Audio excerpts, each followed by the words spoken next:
Lord, please don't let me die in a funny way. Like being beaten to death with a shoe, especially not my own shoe. And if it absolutely has to be my own shoe, I'd rather not be wearing it at the time. Or like choking on my own fist during a bar bet. Now, perhaps I should clarify a little. I do know that I'm going to die someday. Maybe soon. That's your call. And I know there's nothing funny about death, at least from this side. I'm just asking to not die in a way that leads people who don't know me to email one another news items about my death. For instance, please don't let me get so fat that paramedics have to come to my house and cut out a wall to remove me, but then bang my head against a load-bearing pillar in the process, thus killing me. Please don't let me die on or near, or perhaps worst of all, because of a toilet.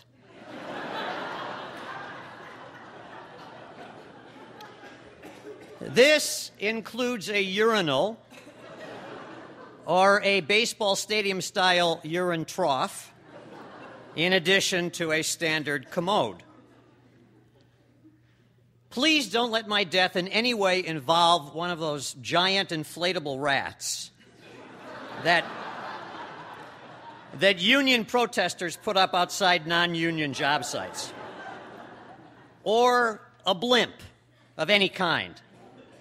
Until I see some evidence to the contrary, I'm going to have to say that my dying because of just about anything inflatable would be something that I would rather avoid. Now, a hot air balloon, I guess, would be okay, but only if I'm actually in the balloon at the time.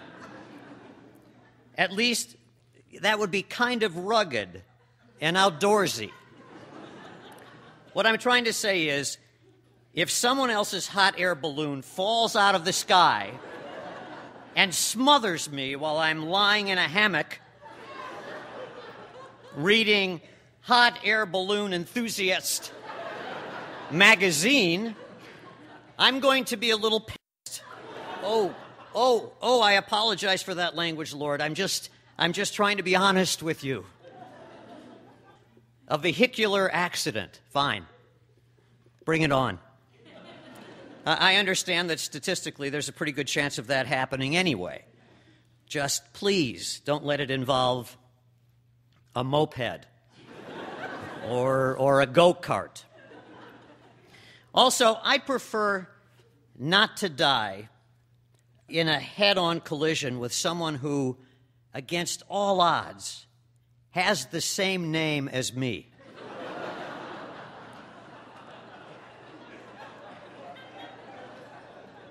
Or anyone named, for instance, Roger Crash or Ed on Collision or Jennifer Safe Driver. I could go on and on, but I think you get the point. Now, I'm sure you get this one a lot, but please don't let me die during sex. Unless the technical cause of my death is a heart attack or a stroke. If I have to die during sex, please don't make the cause of death any of the following. Extreme dehydration.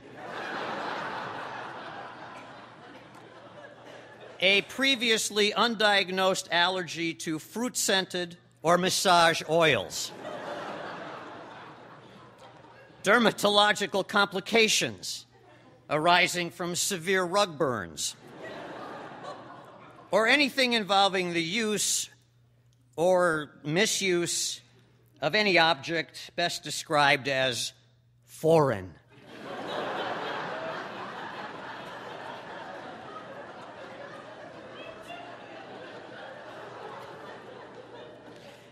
Please don't let me die in a way that allows the Post to run a small item about my death on page 12 or 13 or so, under the headline, "Dude, where's my corpse?" Or "Dumb and Deader," or "Dead and Deader," or "J-Lo's latest nuptials postponed due to lethal tent-raising mishap." Please don't let me cut off my own head.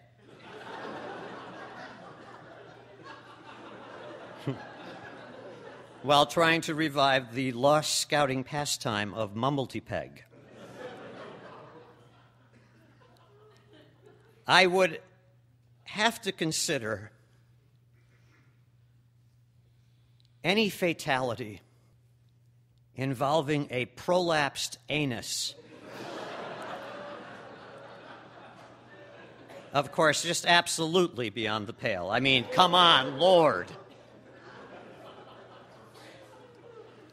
Also, and I'm not trying to split hairs with you, Lord, when I ask you to not let me die in a funny way, I also mean, please don't let me die in a noteworthily ironic way, meaning whether my death is ha-ha funny or the other kind of funny, neither of those is what I'm in the market for.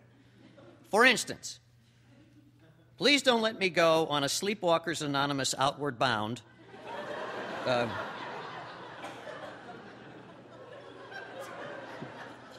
type retreat and sleepwalk into a canyon or gorge in the middle of the night. And if you deem it necessary or just amusing to take my mind before you take my body, let's try to keep the progressive dementia noble and epically sad rather than comical. For example, please let the last face I recognize be the photograph of a long-lost high school girlfriend and not one of the plucky toddlers from the animated show Rugrats. In my final moments, let me awaken, apparently lucid in the pre-dawn hours, calling out for a kiss on the forehead from a dead great-aunt, rather than from the mustachioed black bartender on Love Boat, or from the actor who played him, for that matter. Even if I don't die in a funny way, I'd still rather not die on the same day as some other person who does die in a funny way, because I don't want any version of the following conversation to occur between my friends. Friend one, did you read his obituary? Friend two, yeah? Nice piece. Friend one, very nice. Friend two, he would have liked it. Friend one, that he would have.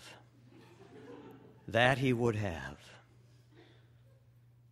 Awkward silence. Did you see? Friend two, that other obituary about the banana wholesaler who actually slipped on the... Friend one, yeah! You couldn't make that up. Well, that's about it, Lord. Actually, as long as I've got you, let me just mention a few final ways for me to die that may or may not seem funny to you, depending on your sense of humor. I would rather be burned beyond all recognition than burned almost beyond all recognition, especially if the pictures are going to end up on the internet.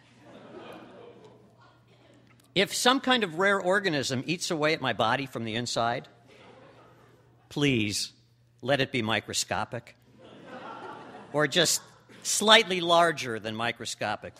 Let's put it this way. If it's big enough to have a face, that would be too big.